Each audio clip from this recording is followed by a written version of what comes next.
또 조국 후보자 건도 그래요. 제가 이 조국 후보자하고 이재명 지사하고 이 조국 장관과 이재명 지사를 달리 보지 않는 이유는 뭐냐면은 이것도 마찬가지야. 지금 검찰이 조국을 그야말로 이 완전히 그만두게 하려고 그냥 엉터리 공소장을 낸 거 아닙니까? 오늘 공소장 내용이 나왔는데 그것도 잠깐 좀 얘기하고 넘어갔으면 좋겠어요. 그건 뭐예요? 왜 그런 엉터리 공소장을 냈겠어? 이렇게 해서 부인이 뭐 위조해가지고 딸에게 학교에서 주지도 않는 표창장을 준 것처럼 위조를 했다. 이렇게 만들면은 그쯤 되면은 이제 조국이 그만두지 않겠는가. 또 그때 그 청문회 끝날 무렵에 그 기소했거든요. 기소했죠. 그게 뭐야? 근데 그 무렵 그 오후부터 자유한국당 의원들이 계속 물어본 게 뭐냐면은 부인이 기소되면 사퇴할 거냐? 사퇴할 거냐? 계속 그거 물어봤어요. 나름대로 검찰하고 네트워킹이 있는 거야. 이 자유한국당 의원들하고. 그러니까 이제 조국 장관을 저렇게 내쫓으려고 하는 것, 물러나게 하려는 것, 그걸 이제 받아들이는 순간, 거기에 무릎 꿇는 순간 이 나라는 검찰 왕국이 되는 겁니다. 그리고 이재명 판결에 이재명이 무너지면 이 나라는 또 판사 왕국이 되는 거예요. 판검사들의 왕국이 되는 겁니다. 민주주의, 민주공화국 이건 뭐 그냥 이름만 남게 되는 것이죠. 사법공화국, 검찰공화국. 그렇습니다. 그렇기 때문에 저는 조국 장관을 지지하는 것이고 이재명 지사를 지지하는 것도 있는 겁니다. 네, 맞아요. 뭐 그것만이 뭐 지지하는 이유의 전부는 아니지만은 지켜내는 거죠, 저희가. 그렇죠. 왜냐하면 민주공화국이 무너질 수가 있기 때문에 가벼운 문제가 아니에요, 결코. 알겠습니다. 그 공소장이 A4 용지 한 장이라고 그러는데 많은 분들이 기가 막혀 하더라고요. 왜 기가 막힌지 좀 얘기해. 왜 기가 막히냐면요. 사문서 위조죄다라고 한다면 행사할 목적으로 권한 없는 자가 사문서를 위조한 경우, 작성한 경우에 사문서 위조죄가 성립이 돼요. 딸에게 총장이 표창장을 줬다는데 그걸 위조한 것이다. 네. 그러면 만약에 이 문서가 위조된 문서다라고 하려면 그러면은 누가 작성했는지를 확인을 해야 되잖아요. 왜냐하면 위조 문서에 이거 뒷면을 이렇게 딱 돌아보면 이거 제가 위조했습니다 이렇게 안 써 있어요. 그렇지. 누가 작성했는지를 모르잖아요. 그렇기 때문에 딸이 작성했을 수도 있는, 만약 위조했는지 여부도 확인을 해야 되지만 위조가 했다고 하더라도 위조를 왜 했는지, 행사 목적이 무엇인지, 그리고 누가 이것을 위조했는지, 그리고 또 어떤 목적으로 이것을 위조했는지, 어떤 방법으로 위조했는지 이런 것들을 다 조사를 해야 되는데 그런 것들에 대한 조사가 하나도 없었어요. 그러니까 피의자에 대한 소환 조사를 전혀 하지 않은 상황이었고요. 그 다음에 더 웃긴 거는 검찰에서 가지고 있는 것은 사본이라는 거거든요. 사본을 가지고 있다. 표창장 사본. 표창장 사본을 가지고 있다는 거예요. 그러면 원본도 아니고. 그럼 원본도 아니고 사본을 가지고 있다라는 의미는 이 사본을 가지고 이 사본만으로는 이 위조의 방법을 알기가 어려운 거예요. 이 직인을 그냥 몰래 들어가가지고 훔쳐가지고 직인을 찍은 것인지 아니면 어떤 표창장에 있었던 그 직인을 칼라로 스캔해가지고 그대로 이 그림 파일로 해가지고 전자적으로 이렇게 위조를 한 것인지 이걸 지금 확인이 전혀 되지가 않은 거예요. 그러면 위조의 방법도 모르는 거고 누가 위조했는지도 안 나온 거고 그 다음에 실제 정경실 교수가 위조했는지도 모르는 거고 그 다음에 지금 지금 나오는 인터뷰 내용 이야기가 전결 처리해가지고 위임을 받았다라고 지금 많은 지금 사람들이 그렇게 이야기를 하고 있는 거거든요. 그러면 최소한 이러한 어떤 참고인에 대해서 동양대학교에서는 그 총장 직인을 대장에다가 기록을 해가지고 하는 게 원칙이지만 실제 원칙과 다르게 되었을 수가 있잖아요. 그러면 적어도 이런 어떤 참고인에 대한 조사도 제대로 해야 되는데 그러한 것에 대한 조사도 없이 후루꾸로 그냥 야매로 그냥 후루꾸로 그냥 기소를 했다. 그러니까 이것은 좀 진짜 정치적 목적이 좀 분명했던 거 아니냐. 그러니까 조국을 물러나게 하기 위해서 검찰이 계속 압박을 가하는. 그러니까 조국 법무부 장관에 대한 어떤 압박이었는데 사실 어떻게 보면 이것은 대통령이 가지고 있는 헌법적 권력에 대한 도전인 거예요. 대통령이 법무부 장관을 임명한 그 권리를 묵사발로 만드는 묵사발로 만드는 거거든요. 심지어는 국회 동의도 없이 할 수 있는 거잖아요. 근데도 불구하고 검찰에서 안 된다라고 한 거잖아요. 그 검찰은 자기들을 개혁하게 될 주무장관에 대해서 우리 못 받겠다. 아니 이게 말이 됩니까? 의사보다도 의사가 이제 치료를 해야 돼. 병균이 난 저 의사 싫거든. 병원균이 저 의사는 우리 집도 하면 안 돼. 능력 없어. 이러는 꼴하고 뭐가 달라요? 제보해야 될 대상인데. 예, 그렇지. 어떻게 보셨어요? 저는 공소장 얘기. 그 공소장 정경심 교수에 대한 그 사문서 위조죄는 저는 무죄 가능성이 굉장히 높다고 보이고, 그래요? 네. 그런데 이제 검찰이 이렇게 진행을 하고 있는 것은 네. 단지 정경심 교수에 대한 사문서 위조를 유죄로 만들기 위해서가 아닌 것 같아요. 물론 뭐 여론이나 언론은 그거를 이제 받아 쓰면서 뭐 도덕성의 흠집을 많이 내고 그걸로 인해서 낙마를 뭐 목표한 그런 분들도 계셨겠지만 네. 저는 특수수사라는 게 원래 그 주변부터 이제 탈탈 털어가면서 네. 어디 한 방향으로 가거든요. 예. 근데 지금 아마도 정경심 교수에 대한 수사 그리고 압수수색을 하면서 결국 목적을 했던 거는 사모펀드에 대해서 이제 주력을 하기 위해서 어떻게 보면은 저는 별건 압수가 아마 많이 이루어졌을 거라고 생각이 들어요. 그러니까 네. 원래 별건 수사, 별건 압수는 위법한 것이어가지고 안 되죠, 그거는. 네, 그거는 위법 수집 증거 원칙의 배제 배제 원칙에 따라서 증거를 쓸 수가 없거든요. 네. 근데 아마도 검찰은 그런 것들을 통해서 증거들을 많이 확보를 했을 것이고 이건 나중에 혹시 판결로 가게 된다면 그 별건 압수, 별건 수사의 위법성에 대해서 이제 변호인들이 이제 치열하게 다퉈야 될 것 같고요. 예. 그다음에 결국 문제는 사모펀드인 것 같아요. 사모펀드. 사모펀드가 이제 결과가 어떻게 그쵸. 나올지 좀 봐야 된다. 네, 이제 그 지금은 약간 그 전초전 같이 전초전으로 던져놓는 거다 네, 그래서 물론 뭐 도덕성 중요하지 흠집을 내기 않다고 위해서. 볼 수는 없지만 그래도 예, 예. 지금까지 나온 것만 보면은 사실 그렇게 큰 문제가 아니었잖아요. 네. 이렇게 막 거대한 의혹 뭐 제기만 중대 있었죠. 범죄다라고 예, 예. 볼 수 거악이다 이렇게 볼 수 없잖아요. 근데 그 특수수사의 문제점이 저는 정말 이번 기회에 검찰에서도 검찰 개혁을 뭐 스스로 바란다면은 그 특수수사를 좀 어떻게 되지? 그 방법을 좀 개선을 했으면 좋겠다는 생각이 드는 게 원래는 예전에는 얼마 안 된 예전이지만 수사를 하면서 고문을 했죠. 고문을 했어요. 그렇죠. 고문을 왜냐하면은 자백은 증거 중에 왕이라고 해요. 근데 자백을 받기 위한 수단으로 쉬운 게 고문이니까 고문을 했죠. 근데 고문은 이제 범죄로 이제 규정이 되고, 그렇지. 그 다음에 고문에 의해서 받은 자백은 증거 능력이 인정이 안 되고, 그렇지. 이게 확실히 고문은 절대 안 되는 걸로 자리 잡히니까 그러니까 그 다음에 네. 가족들 주변을 이제 털어서 그거를 가지고 어떻게 보면 딜을 하는 거예요. 그래서 예를 들면 사업하는 사람들. 네. 이 공무원한테 뇌물을 줬다는 거를 이제 검찰이 혐의점을 잡으면 처음에 그걸 당연히 자백을 안 하겠죠. 그러면 그 주변을 터는데 거래처들을 이제 막 이제 괴롭히면서 막 괴롭혀 정말. 그러면은 어떻게 자백을 할 수도 있어요. 근데 문제는 뭐냐면 그렇게 받은 자백에는 허위 자백의 가능성도 굉장히 높아요. 그렇지. 그래서, 내가 지금 네. 뭐 저쪽이 원하는 답을 해줌으로써 내 주변부에 있는 사람들, 나 때문에 그렇죠. 고생하는 사람들 예. 더 이상 고생하지 않게. 그렇게 돼요. 그러니까 네. 검찰이 딱 어떤 결론을 정해버리고 특수수사를 하게 되면은 허위 자백을 받아낼 그런 유혹에도 어떻게 보면 검찰이 빠질 수 있는 거예요. 실적을 올려야 되니까. 그래서 또 두서없게 또 검찰 개혁 얘기가 나오는데 그렇기 때문에 더 검찰 권력은 분산돼야 되는 거예요. 그렇지. 그래서 이번에 이제 결국은 사모펀드까지 왔는데 그 사모펀드에서 검찰에는 객관 의무가 있으니까 네. 정말 객관적으로 공정하게 수사를 좋습니다. 잘 예. 했으면 좋겠습니다. 알겠습니다. 예, 알겠습니다. 뭐 사모펀드에 대해서 좀 소개, 네. 뭐 좀 준비를 좀 갑자기 하시네요. 갑자기 지금 짧게. 네, 저 짧게. 나경원 얘기해야 되니까. 아, 네.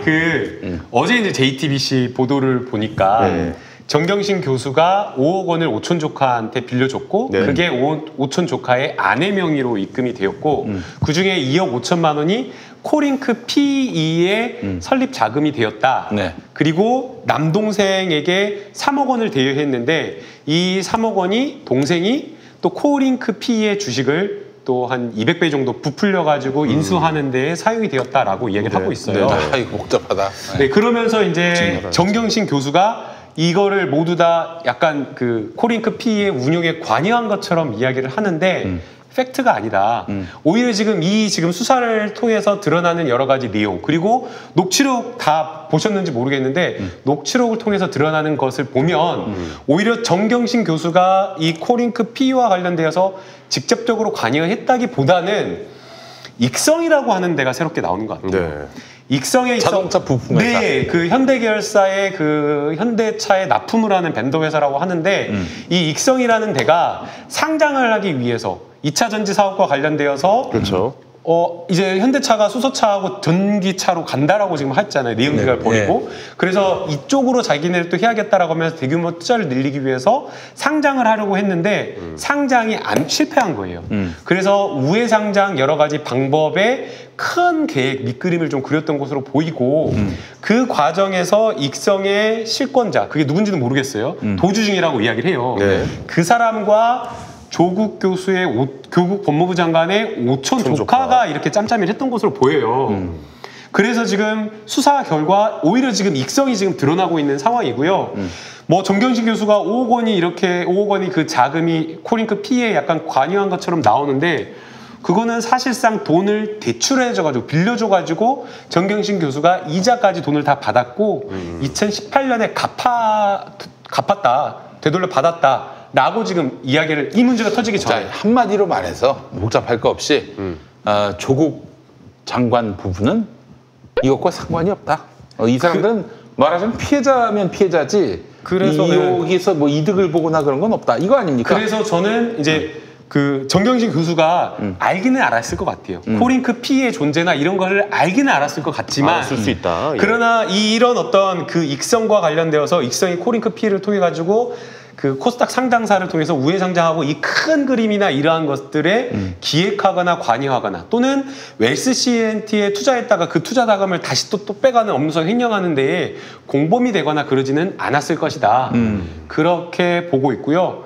그 다음에 지금 정경심 교수가 일부는 뭐 이렇게 오촌 조카가 막 뭐 하니까 뭐 대략 뭘 돈을 많이 벌 수 있겠다라는 정도의 어떤 이야기는 들었을 수는 있겠지만 그러나 이게 큰 범죄가 되지 않는다. 그리고 이것에 대해서 조국 교수님이 관여했거나 알았을 그러한 거는 또 아니다. 그러니까 이건 분리해서 생각해야 된다. 오히려 지금 이 수사가 되면 될수록 익성이 지금 드러나고 있는 그런 상황이고 조국 교수와 조국 교수의 그 부인 정경심 교수는 오히려 지금 피해자거나 아니면 책임이 지금 덩감되는 방향으로 가고 있다. 저는 그렇게 보고 있습니다. 그 우리 소태인 변호사님이 그 오촌 조카는 처벌받을 것 같다. 몇 주 전부터 몇 주 말씀하셨어요. 전에 저는 오촌 조카는 사실 그 좀 세력인 것 같아요. 오촌 조카는 우리가 예측을 했어요. 근데 그쵸. 그때 예측을 했죠. 네. 근데 과연 그 조 후보자가 그 주가 조작 세력과 손을 잡고 주가 용어성이 조작을 있을까? 할 그거는 저는 상상이 안 돼요. 그거는 이제 그 부분이 이제 사실 검찰이 조사를 이번에 해야 되는 부분이겠죠. 하여간 저는 윤석열 그 검찰총장에게 마지막으로 기대하는 거는 없으면 손 털어라. 그렇죠. 없으면 있으면 해야 되겠지만 그렇죠. 없으면 손 털어라. 그러니까요. 그거 맞는 칼을 말입니다. 뽑은 김에 네. 지금 존심 세운다고 막 그건 안 안 되죠. 나왔다고 그냥 이거저거 별건 다 털어가지고 어떻게든 망신 주고 무조건 기소하겠다? 기소하려고 하지 말고 그러지 말고 없으면 만약 없으면 없다면 털어. 없으면. 그래 이거는 맞는 말입니다. 없으면 터는 거. 무리한 네. 수사는 절대 안 해야 돼요. 네. 이미 지금 무리한 정치 수사를 하고 있는 거잖아요. 네. 그런데 계속해서 이렇게 무리한 수사를 하다 보면 어느 순간은 수사가 이만큼 진행돼 버리기 때문에 멈출 수가 없게 돼 버리거든요. 부담감 때문에. 네. 그러나 지금이라도 늦지 않았다. 지금이라도 잘못을 인정을 하고 이렇게 정치적으로 관여하고 무리한 수사를 했던 것을 인정하고 온건한 방향으로 간다라고 하면 용서를 구한다고 하면 아직 지금 윤석열 총장 임기 시작한 지 얼마 안 됐잖아요. 네. 충분히 다시 제대로 된 검찰의 모습을 알겠습니다. 할 수가 있다라는 생각이 듭니다. 알겠습니다. 조국 법무부 장관 얘기는 여기까지 하죠. 자, 파인프라 치약. 네. 요거는 유명하죠. 말이죠. 이건 이거 명품입니다. 사실 광고가 필요 없는 치약이에요. 왜냐면은 이거 한번 쓴 진짜- 사람들은 계속 이것만 쓰거든. 파인프라 치약, 파인프라 클리닉 치약. 이거 좋아요. 진짜 좋아요. 예. 이 유튜브와 팟캐스트 광고를 통해서 구매한 상품 중에 만족도가 가장 높은 1등이죠, 상품입니다. 1등. 구매 후기만도 수백 건에 달합니다. 특히 잇몸에서 피가 자주 나는 분들, 네. 입냄새가 고민인 분들 강력하게 추천합니다. 병원에서도 별 차도가 없던 현상들이 파인프라 치약으로 좋아졌다는 후기가 굉장히 많습니다. 그렇습니다. 그래요. 파인프라 치약은 치과 의사들이 추천하는 치약인 줄 알았지? 치과 의사들이 절대 쓰지 말라고 합니다. 왜요? 왜냐? 왜? 그럼 치과를 올 일이 없으니까. 이가 상할 일이 없으니까. 그러니까 저희들 먹고 살려면은 네. 이 치아가 아파야 되는 거 아니겠습니까? 여러분 이 닦지 마세요. 약간 이 닦지 이렇게 마세요. 해야겠네요. 이라든지 뭐 저기. 자, 보다 파인프라 클리닉 치약. 네. 의 치과 의사들이 가장 싫어하는 김영환 씨가 제일 싫어하는. 그분 요즘 잘 지내시나 모르겠네요. 궁금합니다. 예. 아, 그러시군요. 예. 그래요. 농담이고, 자, 이 뭐 치과 의사들이 싫어한다는 것도 농담이고 정말 좋은 치약입니다. 네. 제우 메디컬의 독창적인 기술로 제조된 것입니다. 치약 조성물에 관한 특허 2건이 있고요. 양치할 때 구강 전체 치면막을 형성해서 세균 발생 그리고 번식을 억제하고 오염물질의 치아 재흡착을 방지합니다. 예, 오염물질이 다시 치아에 묻는 일, 그래서 그렇죠. 파고드는 일, 그런 일이 없도록 해요. 저희 명절 때 말이죠, 우리 가족 친지들을 만났는데 이 파인프라 치약을 쓰시고 말이죠. 이게 만병통치약이라고 잘못 알고 계시더라고요. 아, 이거 드시는 분이 계십니까? 그래서 이게 무슨 뭐 이게 피부에 상처 나면 이것도 바르려고 파인프라 치약으로 이게 너무 좋다. 마데카솔이요? 좀 자제하시라고 제가 막 그랬습니다. 아, 예, 그러면 안 되죠. 네. 예, 치약입니다. 예, 예. 너무 좋더라도 치약은 치약이지 예. 뭐 심지어는 치질에도 해결될 수 있는 거 아닌가 해서 하시려고 거기에. 제가 막았습니다. 뜯어 말렸어요. 정말 큰일이네요. 큰일 날 뻔했습니다. 저희 아버지는 너무 좋아서 예. 구두를 닦으시더라고요. 예. 너무 구두로까지. 좋다고. 예. 예, 그러니까 그래요. 검색 구두가 하얘졌습니다. 이게 잇몸에서 피나거나 이러는 거 굉장히 좀 고통스럽거든요. 그렇습니다. 예, 그게 자, 치주염이죠. 예. 단 한 번의 사용으로 확실히 다른 개운함과 함께 구강 질환 관련 통증 완화를 경험할 수가 있습니다. 실제로 10년 가까이 툭하면 잇몸에서 피가 나던 김용민.com MD. 네. 이 사람은 얼마나 인정사정이 없는 사람이냐면요. 네. 찔러도 피 한 방울 안 나오는 사람이에요. 왜냐하면 왜요? 절대 이 판매자들, 공급자들을 봐주는 게 없습니다. 그렇습니까? 소비자 입장에서 아, 가성비만 추구하는 사람이에요. 그렇죠. 예. 소비자도 생각해 주는군요. 그렇습니다. 예, 예. 그런 분이어서 뭐 헌혈하러 갔는데 피가 안 나오는 거야. 네. 피도 눈물도 없는 양반이라서. 잇몸에서 피가 근데 나군요. 잇몸에서 피가 나. 근데 이 파인프라 클리닉 치약으로 네. 해결을 다시 받습니다. 피도 눈물도 없는 사람으로 돌아갔군요. 이 그렇습니다. 치약을 사용하고. 그래서 이제 김용민.com MD가 아주 감격에 젖은 일도 있었습니다. 그렇군요. 재구매율 70% 이상 높습니다. 한 번 예. 쓰면 계속 쓰게 되는 제우 메디컬 파인프라 클리닉 치약 김용민.com에서 최저가로 만나보시기 바라겠습니다. 타쇼핑몰에서는 최대 23,000원짜리 요 하나 비싸네요. 23,000원짜리 요거 하나 23,000원. 그런데 예, 예. 김용민.com은 15,000원. 8,000원이 싸네요. 그렇습니다. 좋네요. 자, 물론 이제 타쇼핑몰 중에 15,900원에 파는 데도 있는데 그거보다 더 싼 15,000원. 네. 파인프라 클리닉 치약 여러분의 많은 사랑 바라겠습니다. 얼핏 보면 말이죠. 이거 바디로션 같기도 해요. 그렇습니다. 몸에 바르시는 분들이 있는데 예. 다 좋긴 하지만 그렇게까지는 사용 안 하셨으면 좋겠어요. 네, 그렇습니다. 치아에만 사용하시기 바랍니다. 치아에만 사용하시기 바랍니다. 저는 이거 아까 쓰고 왔어요. 네, 들어오기 전에. 예. 그래서 화한 치약의 그 화한 느낌 사실 그게 조금 강하면 오히려 불편한데 불편하죠. 딱 적당하게 그런 딱 그 맛이 있고요. 그 다음에 이빨을 닦고 난 다음에 개운한 그 맛? 그게 너무 좋은 것 같아요. 근데 이거 집에서만 사용하셔야지 자연에서 썼다가는 뭐 입에서 꽃향기가 나가지고 벌들이 들어와요. 아유, 참 큰일 날 뻔. 이렇게 할 겁니까 자꾸? 사실 이거 하얀색으로 보이잖아요. 예, 이 치약으로 빤 겁니다. 그래요? 원래 빨간색이었어요. 그렇습니다. 예, 예. 그 다음에 아껴 쓰고 절약하시는 분들 요거 하나 사가지고 얼마나 쓰겠냐, 이거 얼마 못 쓰는 거 아니냐라고 생각하시는 분들이 있을 텐데요. 네네. 이게 일반 치약과는 좀 달라요. 이 일반 치약 같은 경우에는 칫솔에다가 조금 많이 묻혀가지고 하는데 이거는 소량, 아주 완두콩만큼 조금? 칫솔 헤드에다가 살짝 따가지고 딱 묻혀가지고 그래요? 입 전체에다가 이렇게 이빨 닦는 건데 네. 이빨만 닦는 것이 아니라 이게 약 성분이 같이 포함되어 있기 때문에 네. 이 마이카 성분이 들어가 있기 때문에 이 치주염, 피부, 그 잇몸이라든가 이빨이라든가 이러한 것들에 골고루 묻혀가지고 닦아주시는 게 좋다고 하고요. 그렇기 때문에 이 크기가 이렇게 조그마지만 일반 치약보다 훨씬 오래 쓸 수 있어요. 조금씩 사용해도 괜찮다는 네. 얘기군요. 사용 방법이 이렇게 나와 있어요. 아유, 좋은 네. 방법 완두콩 감사합니다. 크기. 예. 알겠습니다. 여러분 파인프라 감사합니다. 치약 많이 사랑해 주세요. 네. 감사합니다. 아니 그 나경원 네. 아들 건으로 우리 김남국 변호사님 뭐 역할을 하셨다는 네, 얘기 있어요. 이제 어제 저희가 그 고발을 11시에 했고요. 고발을 했어요? 네, 고발을 그러면 했고요. 저기 안진걸 형님하고 같이 이번에 네, 소송. 맞습니다. 민생경제연구소의 안진걸 소장님, 그리고 또 미국 변호사님, 또 시민사회 단체, 교육을 생각하는 시민사회 단체 대표님 네네. 그렇게 세 분이 이렇게 또 참여하셔가지고 고발인에 좀 참여를 해주셨고요.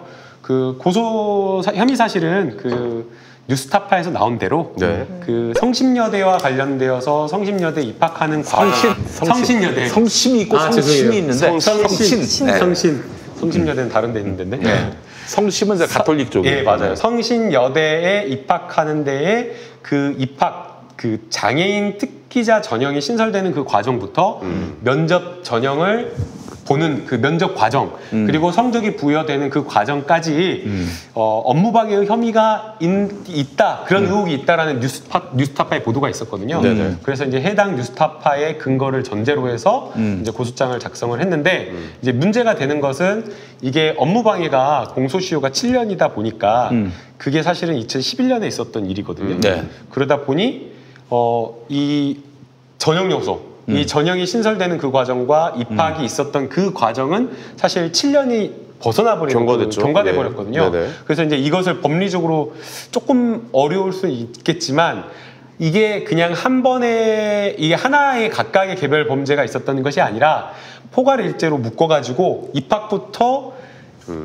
그 다니는 동안 모두 다 특혜다 하나의 어떤 특혜와 청탁이 있었던 것이다 묶어가지고 또 이거 사실 이걸 빠뜨릴 수가 없잖아요. 그러니까 시작부터 졸업할 때까지가 다 특혜다라고. 그러니까 이거는 공소시효가 빠질 수가 없는 거죠. 공소시효가 왜냐하면 지난 게 아니다. 그렇죠. 그래서 네. 이거는 그리고 또 성적 부여와 관련되어서 부정한 어떤 무언가가 업무방해 혐의가 있었다 그런 청탁이 있었다라고 보려면 처음에 했었던 이 시작을 이야기하지 않고서는 말이 안 되기 때문에 어쩔 수 없이 공소시효가 지났다라는 걸 알고 있음에도 불구하고 네네. 이 내용까지 전부 다 포함을 시켜서 그러면 고소장을 각하 포함시켰어요. 되겠네. 그러면 각하라고 해야 되나? 그럴 가능성이 있죠. 예. 근데 저는 그 내용은 사실 잘은 모르거든요. 어떤 특혜가 있었는지 좀 이야기 좀 해주시겠습니까? 예. 간단하게. 네. 예. 이제 그 뭐 나경원 의원은 아니다 이미 뭐 그것은 그 허위 사실로 밝혀졌다라고 이야기를 하고 있는데 네. 뉴스타파에서 보도한 사실이나 아니면은 성신여대에서 내부 감사를 또 감사 자체적으로 자료가 나왔어요. 예, 감사 자료를 봤어요. 제가 직접 확인을 했거든요. 네. 이걸 좀 확보를 해가지고 확인을 했는데 성신여대 감사 자료에 보게 되면 이 지금 전형 요소가 그 수시 전형이기 때문에 수시 전형이 신설이 되려면 사실은 모집 요강을 미리 공개를 하는 거잖아요. 그렇죠. 예. 사람을 모아야 그렇죠. 되니까. 네, 예. 그래서 교육부 대통령령에도 1년 3개월 전에 미리 그것을 공고하도록 돼 있어요. 정하도록 돼 있어요. 그렇지. 예. 네. 그런데 2011년도에 당해년도 수시 입학 전형을 3개월 전에 바꿔버린 거예요. 갑자기 바뀌었다. 갑자기 바꿔버린 거예요. 그래도 되나게? 그러면 안 되죠. 약간 뭐 만약에 그러려고 한다면 어떤 특별한 이유나 필요가 있어야 되잖아요. 그러면은 우리가 대학에서 전형을 어떤 수시 전형을 하나 신설을 한다라고 하면 이 해당 전형을 전체 학과에 다 신설을 할 것인지 네네. 아니면 이 해당 학과에만 그것을 놓을 것인지 그러한 고민도 다 해야 되잖아요. 근데 그 학과만 들어갔을 때도 타당성이 있어야 되겠죠. 그렇죠. 예, 예. 그래서 학과 차원에서 입학과 관련된 논의가 있어야 되고 또 전체 입학처장이나 이런 사람들끼리 모이는 논의가 있어야 돼요. 그런데 내부에 그런 논의나 회의나 아니면 의견을 구하는 그런 문건을 하나도 찾아볼 수가 없어요. 아, 그런 걸 찾을 수가 네, 없었다. 찾을 수가 없었어요. 예. 그리고 이 의사결정을 한다라고 하면 당연히 총장이 결재를 하거나 최소한 입학처장이 정결 처리하거나 이런 것들이 있어야 되는데 네네. 그런 것도 없었다. 그 한국대학교육협회에 이 모집 요강을 수정 요청을 했는데 그게 홍보처장인가 그냥 그 권한이 사실은 어떻게 보면 총장도 아닌 그 과연 권한을 어떻게 얻었는지 모르는 그 사람의 공문 하나만 딸랑 하나만 있었던 그 전형은 어떤 전형입니까? 장애인 특별 전형 이런 개념입니까? 네. 그러니까 실제로 알려진 듯 하게. 네, 그 지금 나경원 의원의 딸이 그 지원을 했다라고 하는 좀 몸이 그 불편하죠. 학과가 나경원 딸이. 네, 네, 예, 네. 나경원 그 딸이. 학생 예. 저희가 그 학생을 결코 비난하거나 그 학생을 문제 삼는 건 전혀 아니고요. 네, 네, 네. 이 전형 신설되는 과정에서 나경원 의원의 특혜가 있었던 것 아니냐 그 부분을 지금 주목을 하는 글쎄 거예요. 말이에요. 뭐 네, 제기하는 물론 거죠. 여기에 대해서 나경원은 허위 사실이라고 얘기하고 있습니다. 근데 이렇게 그 뉴스타파하고 소송 벌이지 않았어요? 네. 근데 이제 그걸 제가 확인을 해보려고 지금 이제 준비 중에 있는데 일단은 이것부터 이야기를 하면 네. 그 지원을 그 해당 신설된 그 전형은 장애인 전형인데 네. 학생부 40, 60%가 면접이에요. 그리고 묶어가지고 계열을 묶어가지고 실용음악과 다른 탁과 묶어가지고 성적이 상위인 사람을 3명을 선발을 했던 거예요. 예.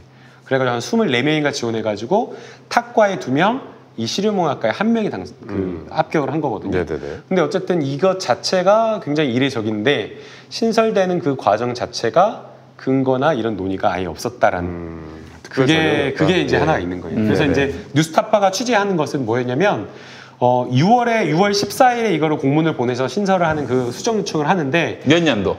2011년도예요. 2011년도. 그런데 한 달 전에 나경원 의원이 성신여대에서 특강을 해요. 근데 특강을 하는데 그때 그 심화진 그 총장과 예. 같이 엘리베이터를 타고 가면서 왜 이 성신여대에는 장애인 특별 전형이 없나요? 라고 나경원 의원이 물었다라는 거예요. 그래가지고 총장이 처장한테 왜 없냐고 라는 식으로 그 검토하라고 지시를 했다라는 거거든요. 그 자리에서, 그 엘리베이터 안에서. 물론 이제 그 담당자는 그런 어떤 그 말 한마디 그거는 그냥 흘러듣는 말로 생각을 했고 그거에 의해서 신설하진 않았다라고는 하지만 그렇겠죠. 예. 그러나 너무나 급작스럽고 너무나 갑작스럽고 너무나 황당하다. 예, 그렇게 보는 거죠.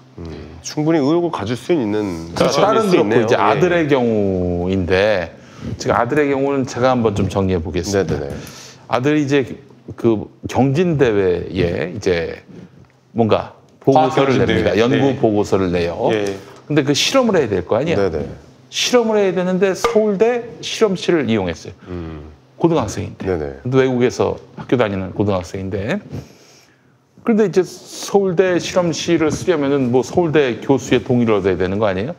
나경원하고 친분이 있는 서울대 의대 교수에게 나경원이 연락을 해가지고 우리 아들 실험실 쓸 수 있게 해달라. 서울대 실험실을. 네. 예, 예. 그래서 썼다는 거예요. 이것 때문에 이것만으로 지금 사실은 저 국민들에게 지탄을 받을 행동을 한 거예요. 이게 만약에 나경원하고 친분이 없으면은 서울대 교수하고 친분이 없으면은 누가 할 수 있겠어요?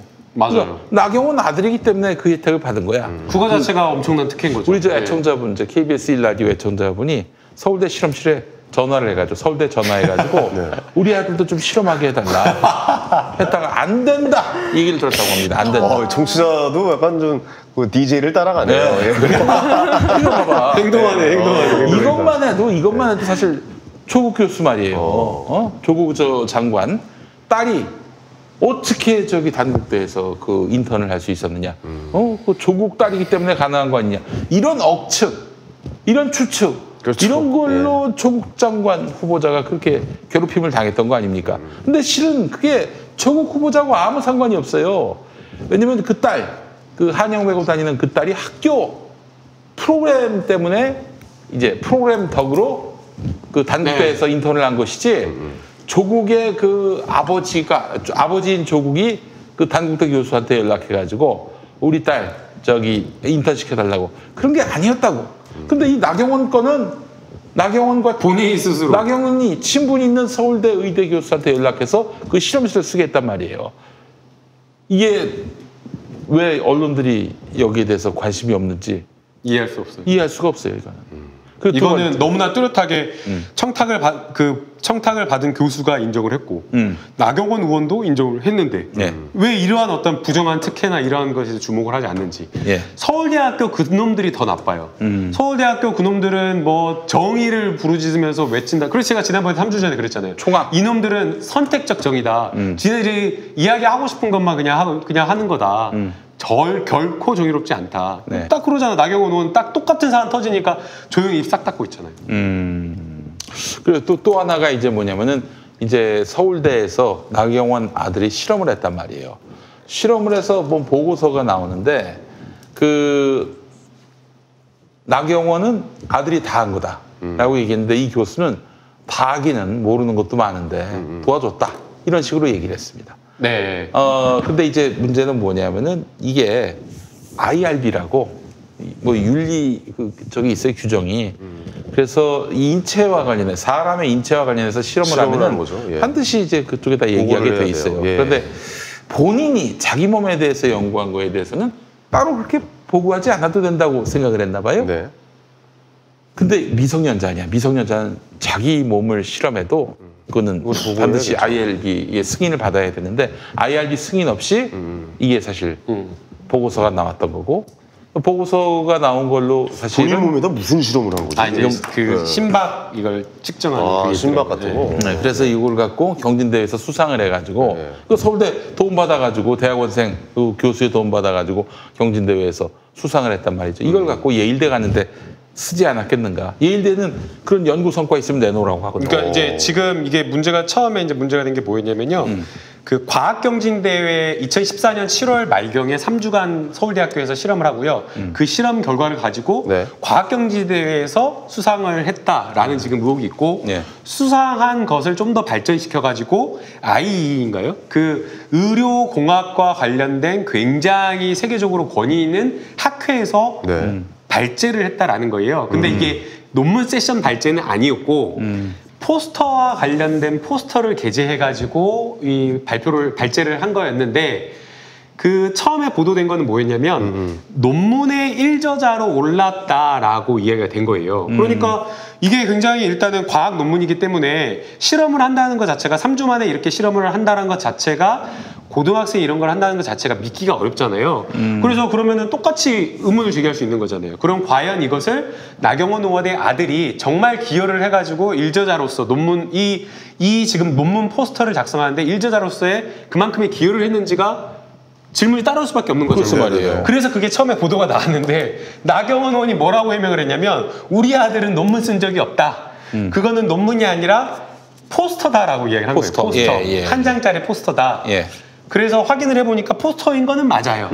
그러니까 다만 그러나 해외에서 이 학술대회에 참석해 본 적 있다라는 해외 여러 사람들이 제보해준 내용에 따르면 해당 학회는 굉장히 권위 있는 학회여가지고 논문 세션, 논문을 발제하는 그런 세션도 있지만 논문 못지않게 이 포스터로 하나의 포스터나 또 하나, 둘, 셋 뭐 여러 개의 포스터로 해가지고 이 요지를 포스터로 간결하게 발제를 이렇게 게재를 하고 이 포스터 논문을 쓴 사람이 그 옆에서 질문하는 사람도 있을 거 아니에요. 학회 참석자들. 네. 거기에 대해서 질의응답하는 것이 있다. 그런데 이것은 논문 발제 세션에서 발제하는 것 못지않게 포스터로 발제하는 것도 논문만큼이나 굉장히 중요하다. 네. 굉장히 권위 있고 아무나 할 수 있는 게 아니다. 쉽게 접근할 수 있는 게 아니다. 맞아요. 그 이야기를 하더라고요. 네네네.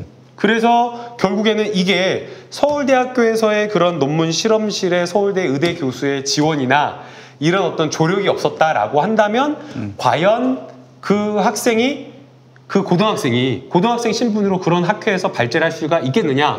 또 그리고 그 과정에서 고등학생으로 기재를 하지 않고 그 네. 아들을 네. 서울대학교 연구원으로 기재를 했다라고 하더라고요. 네, 그래서 이런 의혹이 있고요. 여기에 대해서 나경원 의원은 뭐 유감인 부분 부탁해가지고 한 유감인 부분은 있지만 우리 아들은 실력이 뛰어나서 고등학교에서 우등으로 졸업을 하고 실력이 뛰어나서 예일대학교에 입학을 한 것이고 네. 실험에 대해서 분명하게 기여를 했다, 노력을 했다. 그렇기 때문에 이것은 아무 문제가 없다라고 이렇게 해명을 하고 있습니다. 네. 제가 이렇게 예.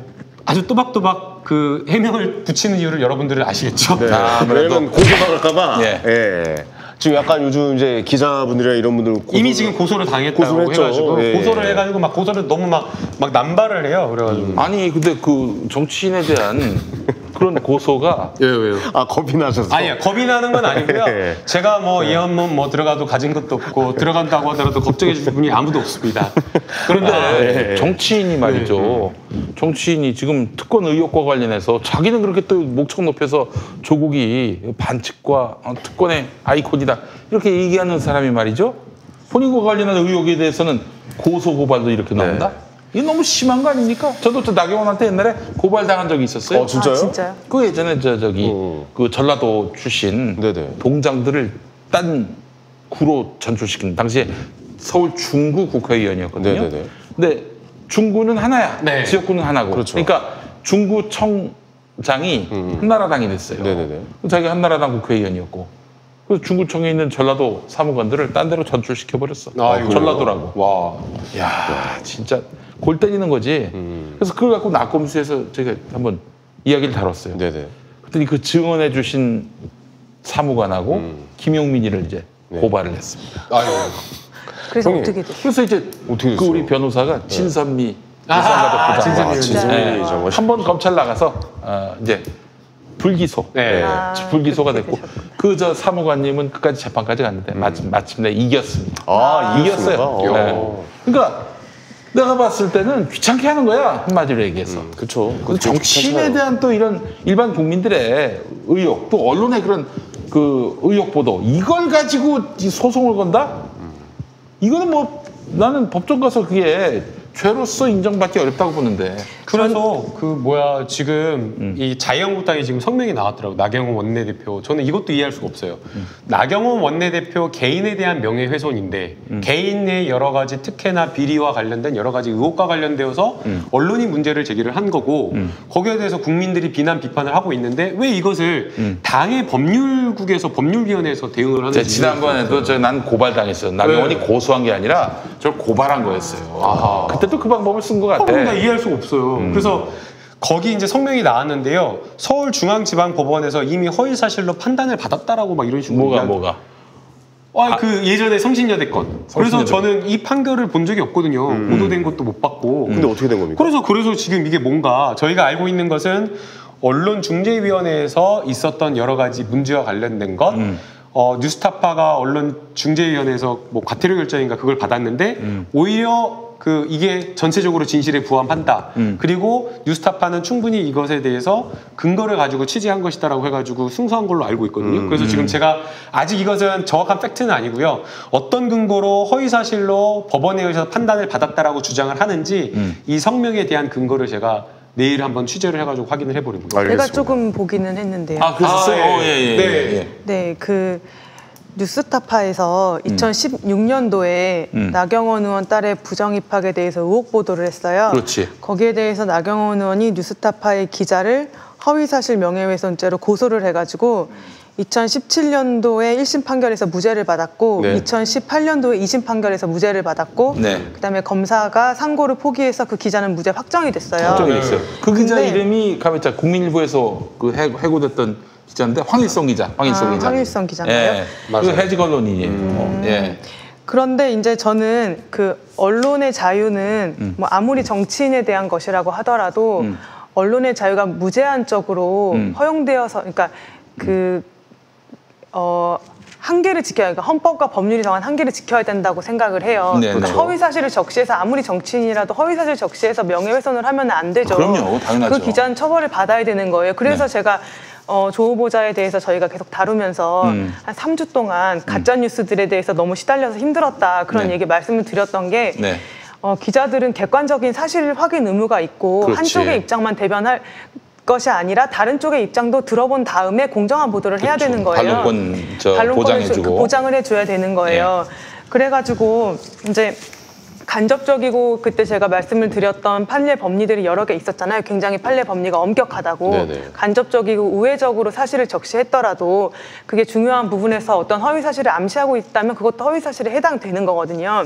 근데 이제 나경원 의원 딸에 대한 부정입학 의혹 보도한 기자가 무죄를 선고받은 근거는 뭐냐면 중요한 이유가 뭐냐면 그 기자가 취재를 통해서 사실을 확인하고자 노력했고 그다음에 나 의원과 성신여대 측에 반론을 할 수 있는 기회를 충분히 부여했고 그다음에 면접위원이었던 교수와 그 학교 입시 관련 직원들로부터 들은 내용을 기사로 작성했기 때문에 그러니까 허위 사실에 대한 허위 인식이 있었다고 단정할 수 없다. 이거를 중요한 부분으로 삼은 건데 이거는 조 후보자에 대한 보도와는 명백히 다른 거예요.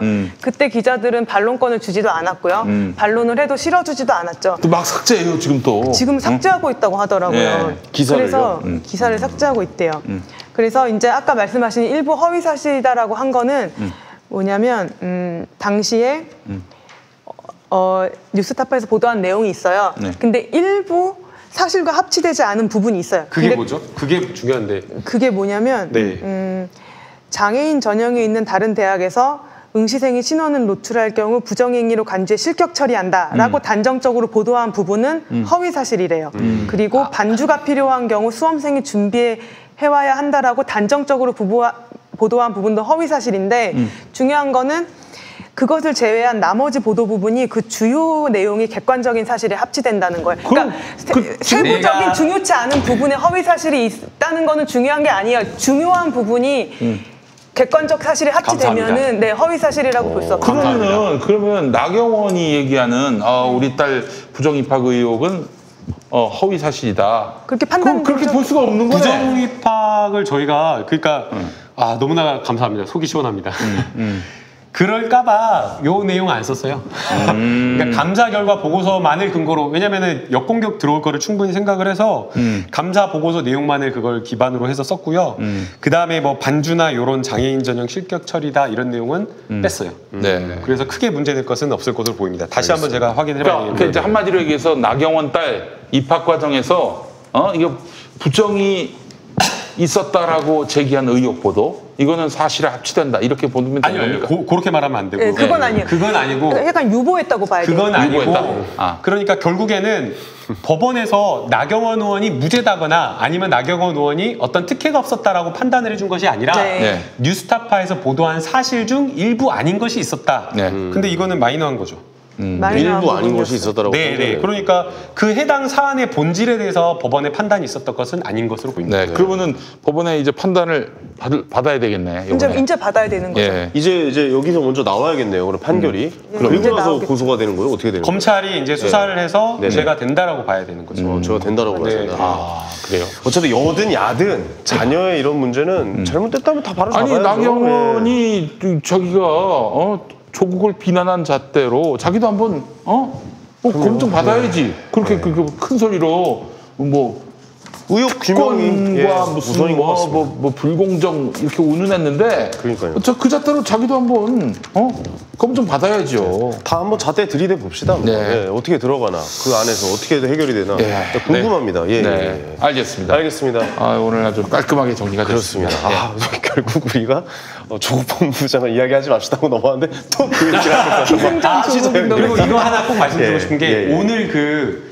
뉴스 공장에서 김종민 의원님이 나오셔가지고 인터뷰를 하셨는데 너무 들었어요. 내용을 깔끔하게 정리하시더라고요. 그래서 제가 그 인터뷰 내용 녹취록을 다 만들었거든요. 그래서 제 블로그에 올렸는데 혹시 방송 못 들으신 분 있으면 그 방송 꼭 찾아서 들으시고 그 녹취록을 좀 많이 여러 군데 전파를 해주시면 그 저희 진영에서도 막 약간 고민하시는 분들이 있어요. 근데 그렇지. 이 김종빈 의원님의 인터뷰를 들으면 말끔하게 오고 계수돼요. 조국 따라갔다가 이거 뭐 다 하는 거 아닌가 네. 염려하시는 분들. 네. 아니 근데 예. 뉴스 공장 들으라기보다 여기 김용민의 뉴스쇼를 들으라고 해야지 이 사람아. 김용민의 뉴스쇼가 어디 있습니까? 뉴스쇼 아니었어요? 형님? 그런 거 존재하지 않습니다. 뭐였죠? 뉴스 뭐였죠? 형님? 뭐 있어요? 닥치고 계세요. 빨리 마무리하시기 바라겠습니다. 알겠습니다. 자 이렇게 해서 오늘도 이런 사회에서 있었던 사건 사고들을 저희가 법리로 한번 또 정리를 해봤습니다. 네. 여러분 어떻게 보셨는지 궁금하게 하고요. 네. 저희는 또 다음 주에 또 이슈들을 제가 법리로 정리를 해보도록 하겠습니다. 아이고. 자 저희는 마치도록 하겠습니다. 감사합니다. 감사합니다. 감사합니다. 고생하셨습니다. 피하시고 한번 감사합니다. 아이 고맙습니다. 고맙습니다. 수고하셨습니다. 수고하셨습니다. 감사합니다.